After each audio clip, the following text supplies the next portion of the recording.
Hi friends, welcome to Chennai food. வீட்டில் 25 kilo அரிசி மூட்டை வாங்குவீங்க. அந்த அரிசியை உபயோகப்படுத்தினதுக்கப்புறம் அந்த அரிசி பையை தூக்கி போடாமல் வேஸ்ட் பண்ணாமல் ரொம்பவே சூப்பரான ரீயூஸ் ஐடியா எப்படி செய்கிறதுன்னு பார்க்க போகிறோம். வாங்க பார்க்கலாம்.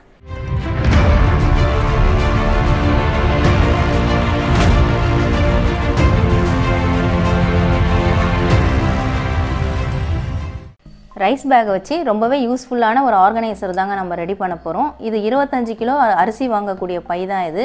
அரிசி காலி ஆகிட்டு இது எம்டியாக இருக்குது. இந்த பேக்கை வந்து நம்ம வேஸ்ட் பண்ணாமல் தூக்கி வெளியே போடாமல் யூஸ்ஃபுல்லாக நம்ம அதை பண்ணிக்கலாம். இந்த ஓரம் 3 ஓரத்தையும் நம்ம ஃபஸ்ட்டு கட் பண்ணி எடுத்துக்கலாம்.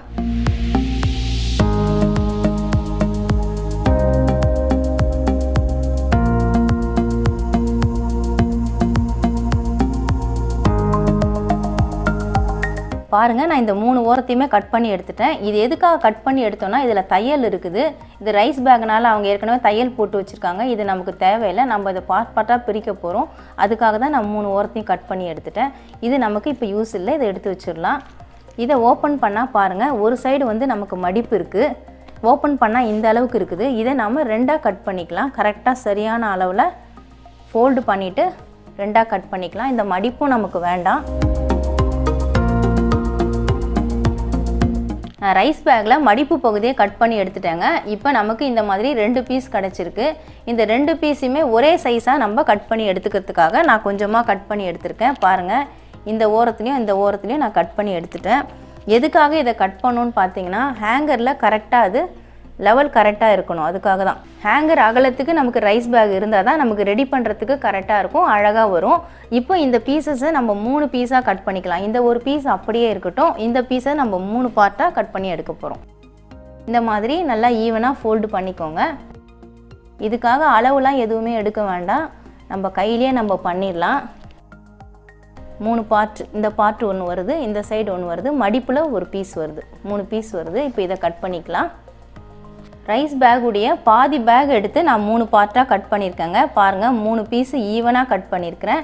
இதை நம்ம இதில் செட் பண்ணால் கரெக்டாக இருக்கும். மேலே கொஞ்சம் இடம் விட்டுட்டு அதுக்கப்புறமா தான் நாம் செட் பண்ண போகிறோம்.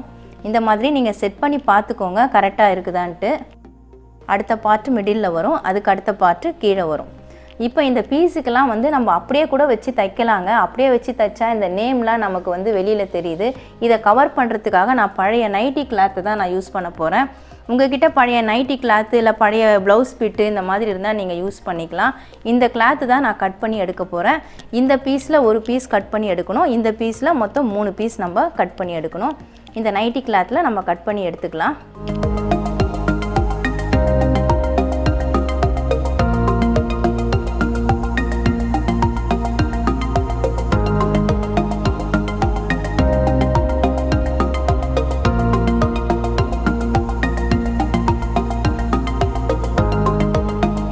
நான் பழைய நைட்டிலேருந்து இந்த பெரிய பீஸ்க்காக ஒரு பீஸ் கட் பண்ணி எடுத்துருக்கேங்க. அதில் ஃப்ரண்ட் சைடு வெளியே வரா மாதிரி மேலே போட்டு வச்சுருக்கேன். ஏன்னா இதுதான் நான் ஃப்ரண்ட் சைடாக யூஸ் பண்ண போகிறேன். இது வந்து உள்பக்கமாக வரப்போகுது. அதனால் இந்த மாதிரி நான் யூஸ் பண்ணுறேன். உங்களுக்கு துணி போடுறது பிடிக்கல, வெறும் ரைஸ் பேக்லேயே நீங்கள் வச்சு தைக்கிறீங்கன்னா அப்படியே கூட நீங்கள் செஞ்சுக்கலாம். துணி போட்டு கவர் பண்ணால் பார்க்குறதுக்கு அழகாக இருக்கும். வீட்டில் இருக்கக்கூடிய பழைய நைட்டி நம்ம யூஸ் பண்ணிக்கலாம். அதே மாதிரி 3 பார்ட்டு நான் கட் பண்ணி எடுத்திருக்கேன். பாருங்கள், 3 பீஸ்க்காக நான் 3 பார்ட்டு கட் பண்ணி எடுத்திருக்கேன். இதுவும் நான் ஃப்ரண்ட் சைடு இதை வைக்க போகிறேன். இது வந்து உள்பக்கமாக வைக்க போகிறேன். அதனால் ஃப்ரண்ட் சைடில் இதை வச்சுருக்கேன். துணியோட ஃப்ரண்ட் சைடை அது மேலே போட்டு வச்சுருக்கேன். இப்போ இதில் சுற்றி நம்ம தையல் போட்டுக்கணும். இதில் 4 பக்கமும் நீங்கள் தையல் போட்டுக்கோங்க. அப்போ தான் விலகி வராது, நல்லா பீஸ் கரெக்டாக செட் ஆகிடும். இதே மாதிரி இந்த 3 பீஸ்லையும் தையல் போட்டுக்கோங்க. இந்த பீஸ்லையும் சுற்றிரும் தையல் போட்டுக்கோங்க. இந்த பீஸ் அதோட செட் ஆகி நிற்கணும். அதுக்காக சுற்றிரும் தையல் போட்டுக்கோங்க. ஒரு 1/2 இன்ச்சு தள்ளிட்டு தையல் போட்டால் கரெக்டாக இருக்கும். தைச்சதுக்கப்புறமா பார்ப்போம்.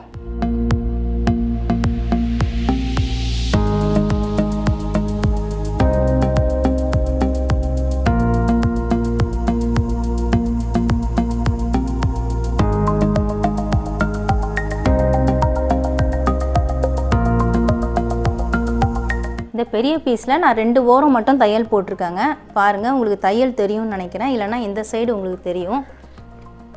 பாருங்கள், இந்த ஓரமும் தையல் போட்டிருக்கேன். ஏன்னா இந்த ரைஸ் பேக் வந்து நம்ம கிளாத்தோட அட்டாச் பண்ணுறதுக்காக தான் இந்த ஸ்டிச்சிங் பண்ணியிருக்கோம். இல்லைனா பிரிஞ்சு வரும், நமக்கு தைக்கிறதுக்கு கஷ்டமாக இருக்கும்.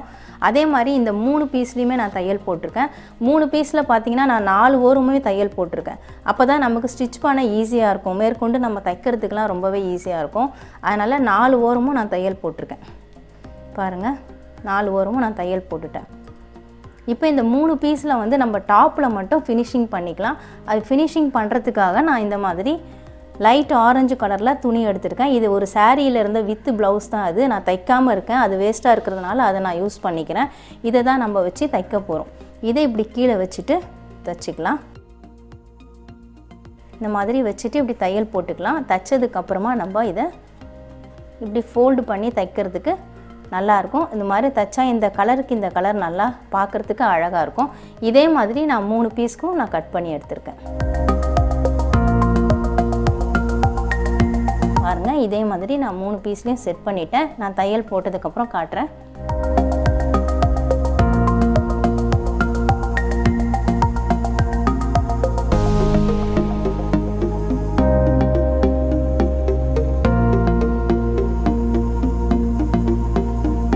பாருங்கள், நான் 3 பீஸ்லையுமே இந்த பீஸை வச்சு தைச்சிட்டேன்.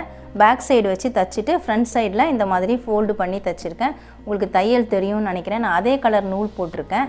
அதே மாதிரி 3 பீஸ்லையுமே தைச்சிருக்கேன். பாருங்கள், இது பார்க்குறதுக்கு அழகாக இருக்கும், ஃபினிஷிங் நல்லாயிருக்கும். அதுக்காக தான் நான் இந்த மாதிரி கொடுத்துருக்கேன். நீங்கள் இது மாதிரி வேணான்னா ஒரே கலரில் துணியில் கூட நீங்கள் செஞ்சுக்கலாம். இப்போ இந்த பெரிய பீஸில் இதை செட் பண்ணிக்கலாம்.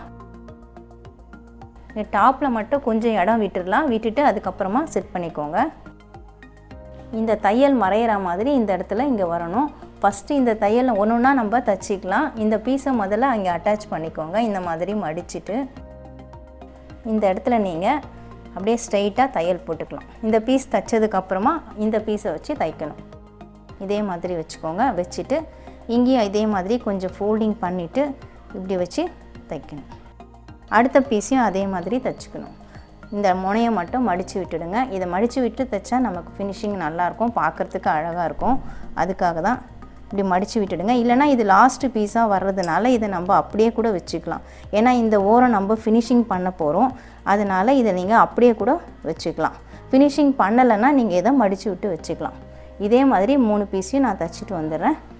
பாருங்கள், இந்த பீஸை நான் அட்டாச் பண்ணிட்டேன். இந்த இடத்துல தையல் வருது, நான் மடிச்சுட்டு தைச்சிட்டேன். பாருங்கள், அதே மாதிரி இந்த பீஸையும் நான் அட்டாச் பண்ணிட்டேன். இதையும் நல்லா மடித்து விட்டுட்டு தைச்சிருக்கேன். இந்த மடிச்சுட்டு தைச்சோம்னா சிலும்பெல்லாம் வராது, நல்லாயிருக்கும் ஃபினிஷிங். அதுக்காக தான் இந்த ஓரம் நம்ம வந்து ஃபினிஷிங் பண்ண போகிறோம். அதனால் நான் இந்த ஓரம் மடிக்கலை, அப்படியே வச்சு அட்டாச் பண்ணியிருக்கேன். அட்டாச் பண்ணிவிட்டு இந்த ஓரமும் நான் தையல் போட்டுட்டேன்.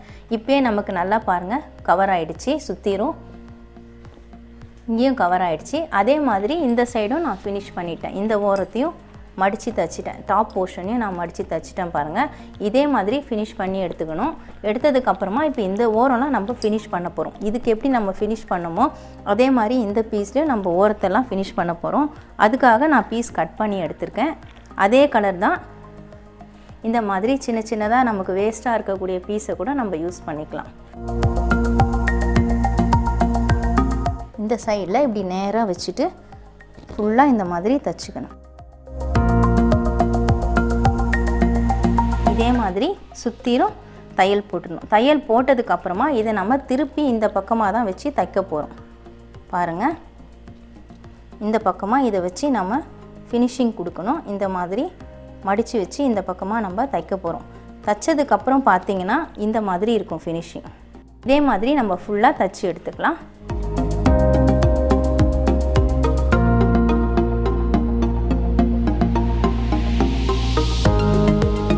பாருங்கள், நான் சுற்றியும் ஃபினிஷிங் பண்ணிட்டேன்.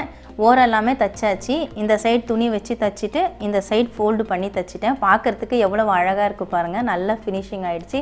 நல்ல திக்காக வெயிட்டாக இருக்குது. ஒவ்வொன்றுத்துக்கும் நம்ம தையல் போட்டதுனால நல்லா ஸ்ட்ராங்காக இருக்குது. பாருங்கள் எத்தனை பாக்கெட் கிடச்சிருக்கு. நமக்கு 3 பாக்கெட் கிடச்சிருக்கு. இதை நீங்கள் சின்ன சின்ன பாக்கெட்டாக ஆக்குனீங்கன்னா உங்களுக்கு நிறைய பாக்கெட் கிடைக்கும். இதே நீங்கள் சென்டரில் தையல் போட்டு விட்டுட்டிங்கன்னா உங்களுக்கு 6 பாக்கெட் கூட கிடைக்கும். நான் தையல்லாம் எதுவுமே போடலை, அப்படியே தான் விட்டுருக்குறேன். இன்னும் சின்ன சின்ன பாக்கெட்டாக கூட நீங்கள் பண்ணிக்கலாம். இந்த இடத்துல இந்த மாதிரி ஃபோல்டு பண்ண போகிறோம். இந்த ஃபோல்டிங் நிற்கிறதுக்காக நான் வெல்க்ரோ தான் வைக்க போகிறேன். வெல்க்ரோ நான் 3 பீஸ் கட் பண்ணி எடுத்திருக்கேன். பாருங்கள் 3 பீஸ் எடுத்திருக்கேன், 3 மார்க்கிங் கொடுத்துருக்கேன். இந்த 3 மார்க்கிங்கில் தான் வச்சுட்டு நம்ம இதை தைக்க போகிறோம். இந்த இடத்துல வச்சுட்டு தைச்சிக்கலாம். மேல் பார்ட்டை இதில் வச்சு தைச்சிக்கலாம். ஒரு பார்ட்டை இதில் தைச்சிக்கோங்க, இன்னொரு பார்ட்டை இதில் வச்சு தைச்சிக்கோங்க. இது மாதிரி தைச்சிக்கலாம். பாருங்கள், நான் வல்க்ரோ வச்சு ஸ்டிச் பண்ணிட்டேன். 3 பீஸ் வச்சுருக்கேன். இங்கே ஒன்று, இங்கே ஒன்று, இங்கே ஒன்று, 3 பீஸ் வச்சுருக்கேன். டாப் பாட்டம் 2 பீஸாக பிரித்து நான் ஸ்டிச் பண்ணியிருக்கேன். இது வந்து ஒட்டி விட்டோன்னா நமக்கு ஈஸியாக பிஞ்சு வந்துடும், வெயிட் கொடுக்க முடியாது. இதையும் ஸ்டிச் பண்ணிட்டா நல்லா ஸ்ட்ராங்காக இருக்கும். இதை ஹேங் பண்ணுறதுக்காக நான் ஹேங்கர் தான் எடுத்திருக்கேன். இந்த ஹேங்கர் உள்ளே விட்டுட்டு நம்ம ஒட்டிக்கலாம்.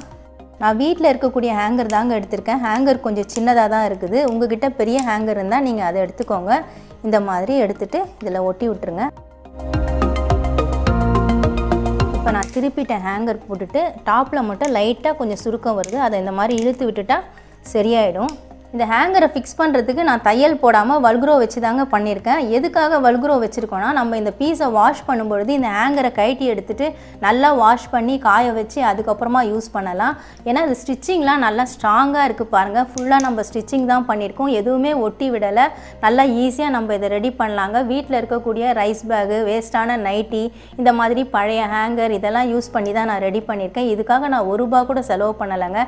தையல் தைக்க தெரிஞ்சால் நீங்கள் மிஷின்லேயே தைச்சிடலாம். தைக்க தெரியாதவங்க நீங்கள் கையிலே தைக்கலாங்க. கையிலே கட்டி தையல் போட்டு தைச்சா நல்லா ஸ்ட்ராங்காக இருக்கும். ஒட்டி விடுறதை விட தைக்கிறது ரொம்பவே ஸ்ட்ராங்காக இருக்கும். நம்ம வீட்டில் ஃப்ரீயாக இருக்கிற டைமில் இந்த மாதிரி ரெடி பண்ணிக்கலாம். வீட்டுக்கு ரொம்பவே யூஸ்ஃபுல்லாக இருக்கும். வீட்டில் ஸ்கூல் படிக்கக்கூடிய குட்டீஸ்லாம் இருந்தாங்கன்னா அவங்களுடைய புக்ஸு, நோட் புக்ஸ் எல்லாத்தையுமே ஒரு பேக்கிங்கில் வச்சுக்கலாம். ஒவ்வொரு பேக்கெட்லேயும் ஒரு புக்ஸ் வைக்கலாம், நோட் புக்ஸ் வைக்கலாம். அதுக்கப்புறம் பென்னு, பென்சிலு இது மாதிரி வைக்கலாம். இல்லைனா கேஸ் புக்கு, இபி புக்கு இதை மாதிரி எல்லாமே வைக்கலாங்க. விசிட்டிங் கார்ட்ஸ், அடிக்கடி நம்ம யூஸ் பண்ணக்கூடிய பொருட்கள் எல்லாமே இதில் ஒரே இடத்துல ஆர்கனைஸ் பண்ணிட்டா நமக்கு ஈஸியாக இருக்கும் எடுக்கிறதுக்கு. அவ்வளவுதாங்க, அழகான ஆர்கனைசர் ரெடி ஆயிடுச்சு. வீட்டில் இருக்கக்கூடிய ரைஸ் பேக்கை வச்சு ரெடி பண்ணியிருக்கோம். உங்கள்கிட்டயும் ரைஸ் பேக் இருந்ததுன்னா இதே மாதிரி நீங்களும் ரெடி பண்ணி பாருங்கள். ரெடி பண்ணிவிட்டு எப்படி இருந்துன்னு எனக்கு கமெண்டில் சொல்லுங்கள். கண்டிப்பாக ட்ரை பண்ணி பாருங்கள். 25 கிலோ அரிசி பையை வச்சு வீட்டுக்கு ரொம்பவே உபயோகமான யூஸ்ஃபுல்லான ஒரு ஐடியா எப்படி செய்கிறதுன்னு பார்த்துருப்பீங்க. ரொம்பவே யூஸ்ஃபுல்லாக இருக்குங்க. கண்டிப்பாக ட்ரை பண்ணி பாருங்கள். உங்களுக்கு இந்த வீடியோ பிடிச்சிருந்தா லைக் பண்ணுங்கள், ஷேர் பண்ணுங்கள், சப்ஸ்கிரைப் பண்ணுங்கள். சப்ஸ்கிரைப் பண்ணவங்க மறக்காமல் பெல் பட்டனை கிளிக் பண்ணுங்கள். இந்த வீடியோவில் ஏதாவது டவுட்ஸ் இருந்தால் கமெண்ட்ஸில் கேளுங்க. உங்களுக்கு ஏதாவது ரெசிபி வீடியோ வேணும்னாலும் கமெண்ட்ஸில் கேளுங்க. நமக்கு இன்னும் 2 சேனல் இருக்குங்க. அந்த சேனலுக்கான லிங்க் நான் டிஸ்கிரிப்ஷனில் கொடுத்துருக்கேன். நீங்கள் லிங்க்கை கிளிக் பண்ணி சேனலை ஓப்பன் பண்ணி பாருங்கள். உங்களுக்கு இந்த சேனல் பிடிச்சிருந்தா சப்ஸ்கிரைப் பண்ணிக்கோங்க. நன்றி, வணக்கம்.